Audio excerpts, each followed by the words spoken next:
Okay, so this is going to be week 2. So the first main difference is health inequality versus health inequity. So health inequality is just differences in health in a population.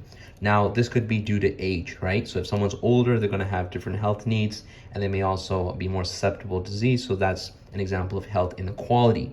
Now, inequity is basically where the differences are due to unfair practices that could be preventable.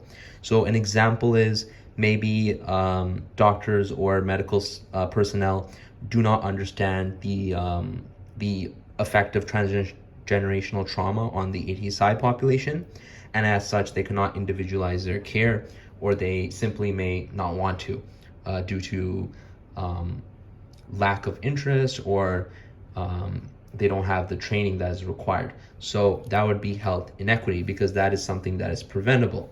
Now, Maslow's hierarchy of needs, you don't actually need to memorize all the different levels and different like headings and everything, but the main idea is that the needs at the bottom need to be met before we can go to the top of the triangle.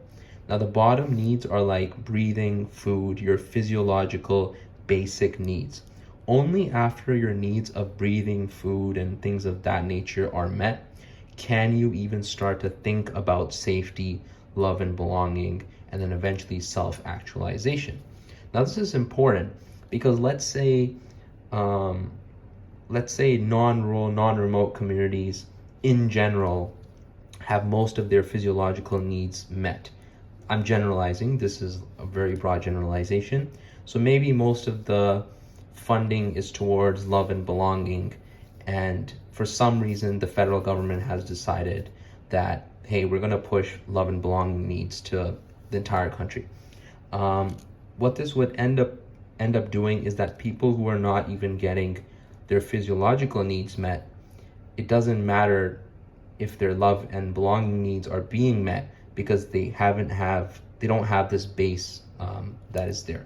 I guess that's the best way to explain it. So now we're going to talk about institutionalized racism, and this is where institutions create or maintain racial inequity, which could be hidden in policy ideas. So it doesn't have to be blatant, right? An example that I thought of is that some groups are privileged, and an example could be maybe favoring private education while not recognizing that private education often has financial barriers to entry. And another example could be that an ATSI or rural population, or really minorities in general, usually have lower socioeconomic status. And in that sense, if a private institution only takes a private fee and does not account for these groups, this would actually be a form of institutionalized racism. Now we're going to talk about social determinants of health, and you do need to memorize all of them and their order.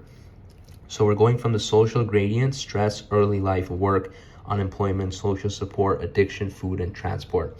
And people usually get stuck because it's a lot of words, to be honest, that you do need to know. The best way I can recommend is just writing it over and over and over again.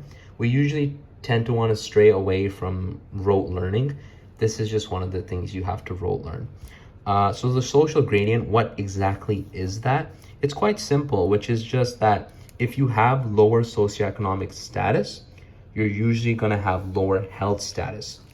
And there is a special law that we can observe from this downward trend. And the reason why it's downward is that as the socioeconomic status gets worse, so does the health status get worse as well. And there is a unique law, which is the inverse care law. And it is this trend that we notice where people who need resources, such as those who live rurally, don't actually get access to them. An example could be that maybe cardiovascular disease proportions are higher rurally, but there's less cardiologists because there's just a greater population, or there's the cardiologist just doesn't want to work rurally, whatever their personal reasons may be. So this is actually an inverse care law example where people who need the resources, even if they're available, can't get them. Now, health literacy, what is this? This is just another definition, how much knowledge of health you have. And it's a nice term that you can kind of add to almost any answer to show that you have depth of the concept and the unit overall.